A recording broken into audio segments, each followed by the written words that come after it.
Bienvenidos a Bajo Control.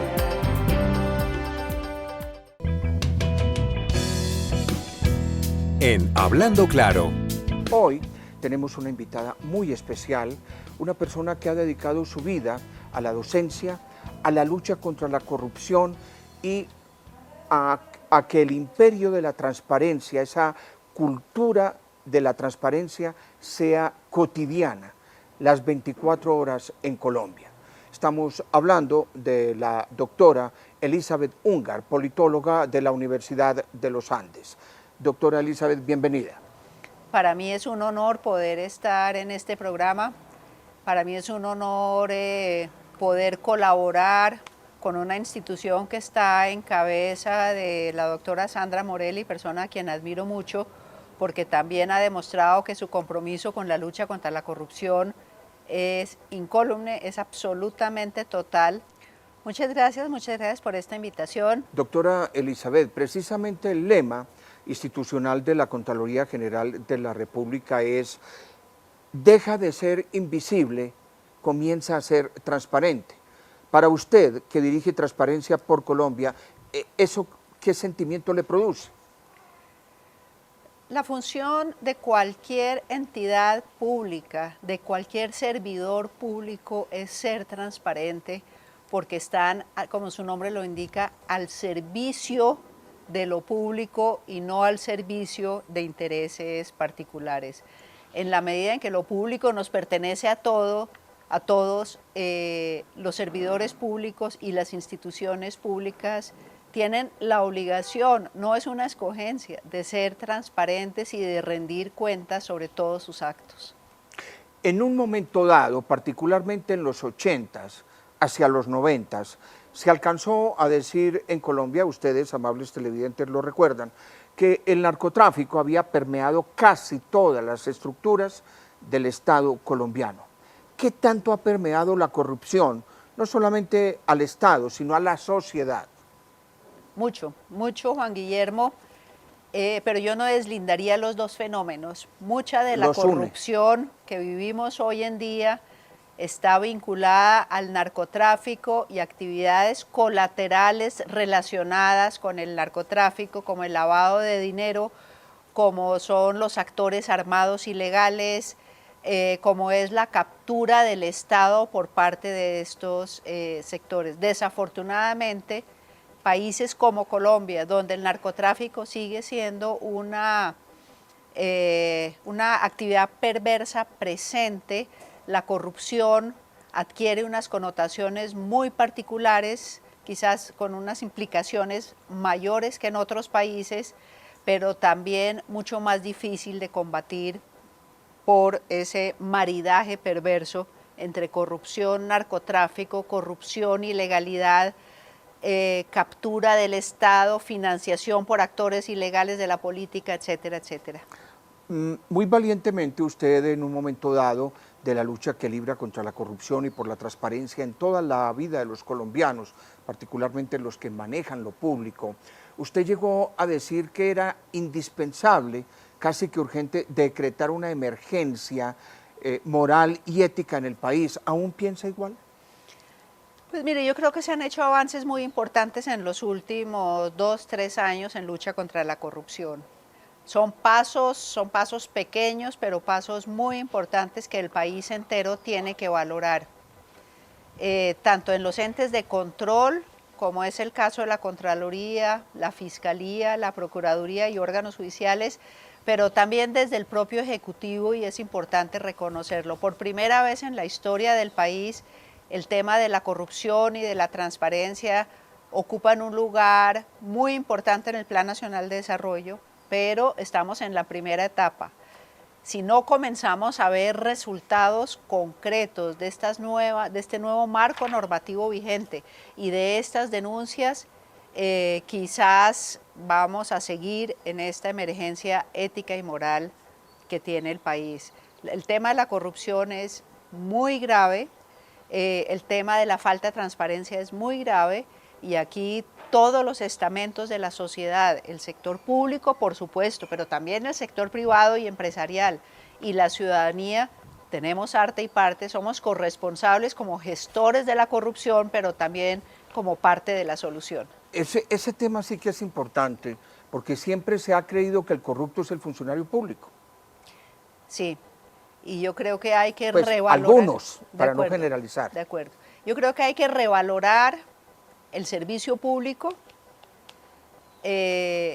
y para eso hay que fortalecer los mecanismos de que haya una carrera administrativa real donde la gente sienta que puede hacer carrera en el sector público con unos salarios dignos, acabar con el clientelismo burocrático, en fin, una serie de medidas. Pero también es importante capacitar al funcionario público y capacitar igualmente a la sociedad civil para que exija rendición de cuentas y le esté demandando a los servidores públicos no solamente que cumplan con su función, que lo tienen que hacer por ley, sino además que rindan cuentas de los recursos que manejan, que como dije al comienzo, son de todos.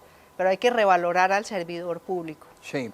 A propósito de ello, doctora Elizabeth Ungar, no lo político, porque el concepto político per se es bello, sino lo que usted dice, esa rapiña política, ese maridaje funesto entre los políticos voraces, los caciques y la corrupción, ¿van de la mano?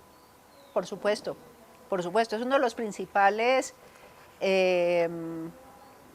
semillas de la corrupción, es ese mal uso de la política entendida como una actividad pública en beneficio particular.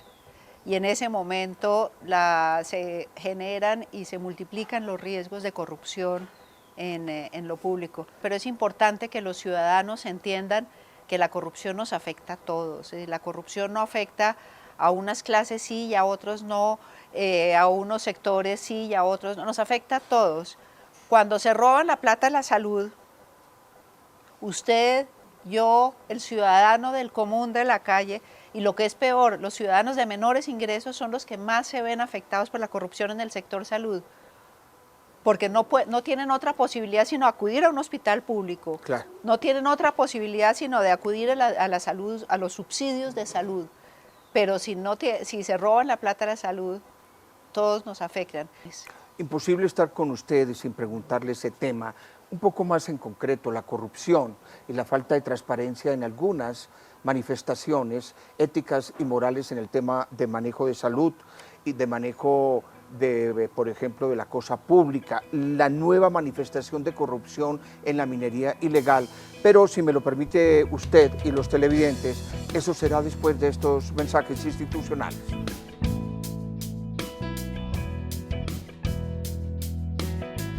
Los boyacenses participan en el control de la inversión de los recursos y en caso de que la respuesta sea afirmativa, ¿de qué forma participan?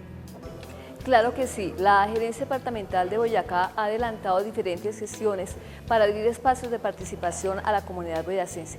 Es así como se han adelantado importantes esfuerzos frente a la participación de la comunidad en proyectos tales como el control a la construcción de la doble calzada BTS, tenemos la participación de veedores del municipio de Puerto Boyacá, personas que hacen parte de la Junta de Acciones Comunales del departamento. Tenemos también la participación de veedores de municipios como Soracá, quienes han sido exaltados en el Concurso Nacional de Experiencias Exitosas en Control Fiscal.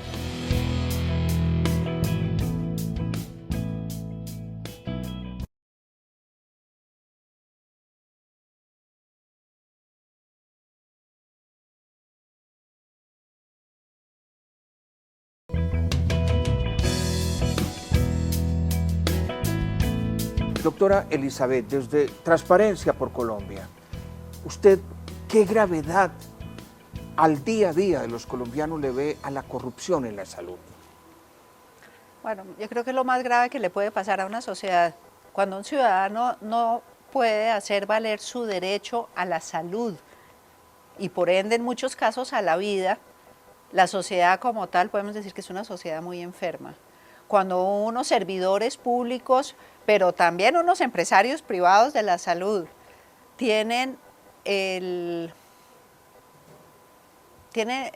se roban los recursos destinados a eso, es porque la sociedad está muy enferma. Yo creo que eso es salud, educación, vivienda, acueducto, alcantarillado, saneamiento básico, esos servicios básicos a los que un ser humano debería tener derecho sin ninguna discusión. Algo muy grave está pasando. El tema de la salud es crítico. Ahí vuelvo al tema de las denuncias que mencioné antes. Es importante comenzar a ver resultados concretos de las investigaciones, porque parte del problema es que los ciudadanos se van desilusionando y van diciendo, ¿para qué denunciamos si no pasa nada? Claro. En este país no pasa nada. Entonces, una vez que ya el Estado y el gobierno nacional ha tenido el valor de denunciar, es importante que la justicia comience a dar resultados. Y que se muestren esos resultados, que los perciba no solamente el denunciante, sino el conglomerado de la opinión pública en general. Claro. ¿Qué tanto está incidiendo la minería ilegal en la corrupción? Muchísimo. Muchísimo, porque se están manejando recursos naturales, renovables y no renovables del país para beneficios particulares, con un agravante adicional, es que muchas veces se está haciendo a costa del medio ambiente, que nos pertenece a todos, a costa de los derechos de las comunidades afectadas, y se está haciendo a costa de respetar lo que es de todos nosotros, que son nuestros recursos. Pero además sabemos que la minería ilegal se está nutriendo de otras actividades ilegales. Se sabe, y así lo han denunciado los medios de comunicación, que por ejemplo actividades como el lavado de dinero se está viendo reflejado en la minería ilegal. Entonces, claro, hay un vínculo muy, muy cercano. Pero además yo debo decir que no solamente la minería ilegal, a través de la minería legal y de actividades de minería ilegal también se están cometiendo hechos de corrupción. Lo que está pasando con las regalías o lo que ha pasado con las regalías que se roban, las regalías que no llegan a donde deben llegar. Usted, doctora Elizabeth Ungar, trató el tema de la educación en esta entrevista. La educación está llevando a los colombianos a ser una sociedad más transparente. Todavía nos falta un camino por recorrer. ¿La sociedad colombiana es transparente o todavía vive del todo se vale, del atajo, y todavía elogia al vivo y piensa que el honesto es un tonto? Juan Guillermo, yo creo que hay de todo. Yo no quisiera hacer la generalización que esta es una sociedad corrupta, mucho menos lo que dijo uno de los señores Nule, que eso es parte de la naturaleza humana. No, por supuesto que no. Hay sectores que están claramente comprometidos con el tema de la transparencia y la lucha contra la corrupción. Sí, todavía en algunos sectores la cultura del vivo sigue haciendo carrera. Se han hecho avances y daño. Se han hecho avances, pero el camino por recorrer es muy largo, y esto debe empezar por el colegio mismo, por la familia. La cuna. La cuna, la universidad. Es que si con nuestros profesionales no hacemos un trabajo muy sistemático de inculcar valores, pero además de demostrar cómo en nuestra práctica cotidiana cometemos hechos de corrupción, por ejemplo, evadiendo impuestos. Usted decía la cultura tributaria en Colombia, pero muchas veces la gente no paga porque no ve que su plata esté siendo bien utilizada. Dentro del trabajo que usted hace en transparencia, ¿cómo estamos los colombianos en este campo de ser transparentes frente a la comunidad internacional, América Latina, Centroamérica, Suramérica? ¿Y qué país ocupamos en el mundo? Bueno, Colombia, desafortunadamente en los últimos años, en el índice de transparencia internacional, que es un índice que evalúa percepción de corrupción, ha tenido un leve descenso, es decir, ha ido empeorando. No ha sido un descenso drástico, pero sí, y además... Por ejemplo. Pasamos de 3.8 en el 2007 a 3.4 en el 2011 en una escala de 0 a 10. Es decir, estamos por debajo del promedio. entonces no es que estemos También. muy bien. En América Latina están por encima, es decir, están mejor que nosotros, Chile, Uruguay, Brasil, y después vienen una serie de países como Colombia, Perú, y después viene la tabla descendiente. En el último lugar están Paraguay y Venezuela. Lo que es claro es que los colombianos seguimos percibiendo que hay altos niveles de corrupción, que no ha habido una mejora. Vamos a ver en la medición que se está haciendo este año cómo nos va. Claro. Hay una situación paradójica, por un lado un gobierno que está tomando medidas y un Congreso que está apoyando muchas de estas medidas, pero por otro lado todos los escándalos de corrupción que se están destapando. Entonces vamos a ver cómo perciben los ciudadanos ese tema. Pero no estamos bien. No decir que estamos bien en el tema, no. En plata blanca no estamos bien. No estamos bien. Pues doctora Elizabeth Ungar, mil gracias por atendernos en este programa institucional de la Contraloría General de la República Bajo Control. Mil gracias por lo que usted hace en favor de los colombianos, defendiendo el ingreso de los colombianos y sobre todo defendiendo el patrimonio público que es de los colombianos. Gracias por inculcarnos la cultura de lo correcto, de lo honesto, de lo transparente. Es un honor para mí esta entrevista. Gracias, Juan Guillermo, y gracias a todo su equipo. Nosotros hacemos una pausa porque viene una sección fascinante. ¿Quién controla a quién? Tenemos participación de regiones de Colombia que en la primera temporada no participaron, como Putumayo, como Amazonas, como Guaviare, en fin, toda esa hermosura geográfica, cultural, étnica que es Colombia. Ya volvemos.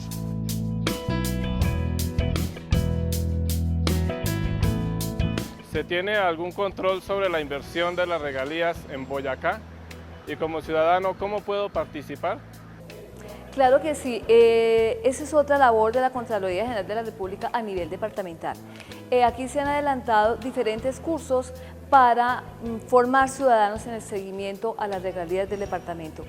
Es así como en el municipio de Paipa y en el municipio de Sogamoso se adelantaron 2 foros a nivel departamental que tienen que ver con el tema precisamente de explotación minera, y han sido personas que forman parte de los comités de seguimiento que tenemos conformados y que han sido capacitados por la Gerencia Departamental de Boyacá para que ellos precisamente se vinculen al seguimiento de un tema tan importante como son las regalías en ese departamento.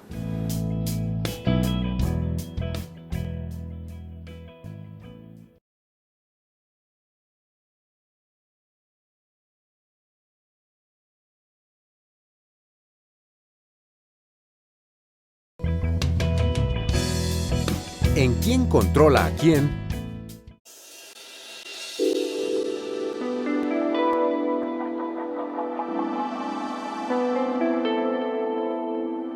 Bienvenidos a Boyacá, bienvenidos a Tunja, su capital. ¿Sabías que el nombre de Boyacá es de origen chipcha, que significa cercado del cacique o región de mantas? Porque Boy significa mantas y Ca significa cercado. Pues desde aquí, la Plaza de Bolívar, les doy la bienvenida a esta región de mantas de gente laboriosa, creativa y llena de historias. En este breve recorrido por Boyacá, quiero hacer énfasis en sus grandes mansiones, ya que son verdaderas joyas arquitectónicas y patrimonio de los colombianos.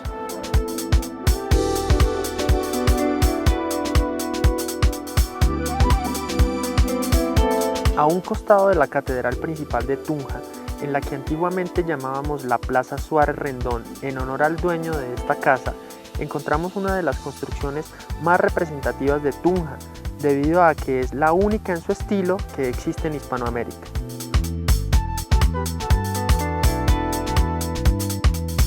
En esta magnífica reliquia del arte, construida en el siglo XVI, se celebraron múltiples reuniones con eminencias del orden social y político. En la época de la colonia y después, en la independencia de la República de Colombia, fue el lugar del primer cabildo de Tunja, llevado a cabo el 7 de agosto de 1539. En su interior se encuentra gran parte de la historia tunjana, representada en el bello estilo arquitectónico de la casa, al igual que en su hermoso interior, donde se encuentran jardines y corredores propios de la época. En ella se ubica actualmente la Secretaría de Cultura y Turismo de la Alcaldía Mayor de Tunja y la Academia Boyacense de Historia.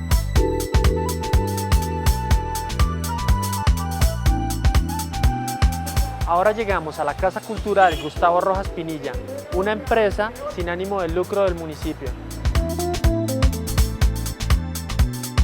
En la Casa Cultural Gustavo Rojas Pinilla, que funciona como museo, se encuentra una sala especial dedicada al expresidente, que cuenta con 118 objetos de colección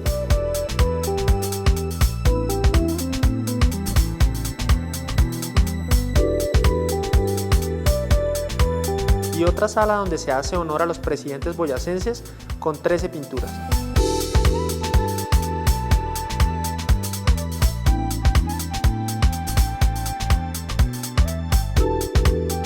La casa del escribano Don Juan de Vargas es una bella mansión ubicada en el centro de la ciudad de Tunja, cuya planta actualmente es utilizada como sede del Museo Colonial.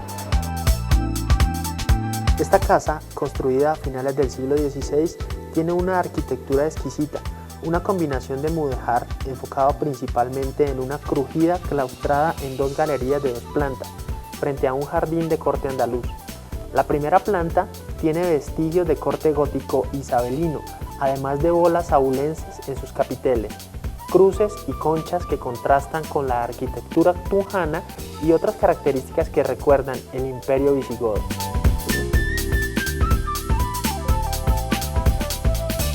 Esta casa, por sus características de diseño y buen gusto, albergó diversos visitantes ilustres que llegaban a Tunja de diversas procedencias.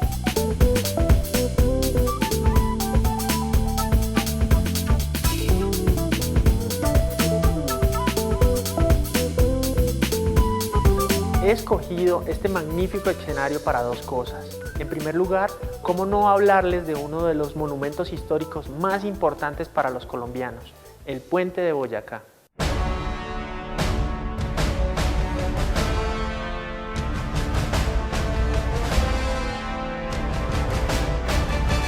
El Puente de Boyacá no es solo una pequeña estructura arquitectónica que atraviesa un riachuelo. Es la pieza de un inmenso campo conformado por monumentos, cerros y sobre todo hechos históricos que concluyeron con la victoria patriota.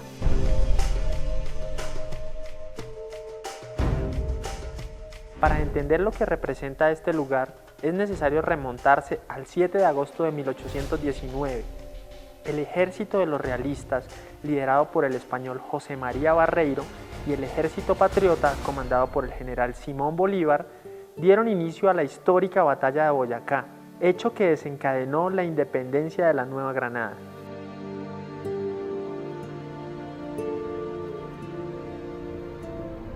Sí, ese tranquilo y pacífico lugar que irradia cierta paz fue en aquella época el escenario de una de las batallas más importantes de Colombia. En definitiva, un campo de guerra.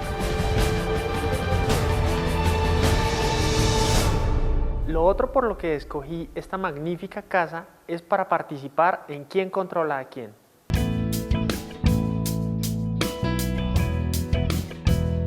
Uno de los siguientes objetivos no corresponde a la actividad asignación de actividades. A. Designar el supervisor responsable de auditoría y equipo auditor. B. Elaborar y aprobar el memorando de asignación de auditoría. C. Comunicar oportunamente el inicio del proceso auditor. D. Determinar los entes o asuntos a ser auditados por la Contraloría General de la República. B. Elaborar y aprobar el memorando de asignación de auditoría. D. Determinar los entes o asuntos a ser auditados por la Contraloría General de la República. Cuando la evaluación final del sistema control interno y o mecanismo de control interno del auditado se ubica en el rango entre 1 y menor que 1.5, podemos afirmar que el control es A. Eficiente. B. Con deficiencias. C. Ineficiente. D. Ninguna de las anteriores. A. Eficiente. A. Eficiente. Cuando el auditado no suministra la información requerida por el auditor, se puede expresar una opinión. A. Con salvedades. B. Adversa o negativa. C. Abstención de opinión. D. Ninguna de las anteriores. C. Abstención de opinión. C. Abstención de opinión. ¿Con qué periodicidad se evalúa el cumplimiento de los objetivos del proceso auditor? A. Anualmente. B. Mensualmente. C. Semestralmente. D. Trimestralmente. C. Semestralmente. C. Semestralmente. ¿Quién es el responsable de estimar y asignar los recursos requeridos por el proceso auditor? A. Contralorías delegadas sectoriales. B. Gerencias departamentales o distrital colegiadas. C. Gerencias de gestión administrativa y financiera y del talento humano. D. Todas las anteriores. D. Todas las anteriores. D. Todas las anteriores.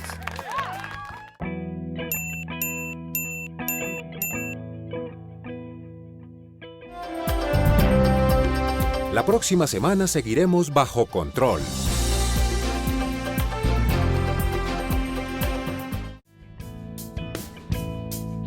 El compromiso es actuar buscando la honestidad. Con transparencia y respeto podremos trabajar. Servir a la sociedad es la responsabilidad. El respeto a las leyes es lo que debemos cuidar. Siempre la imparcialidad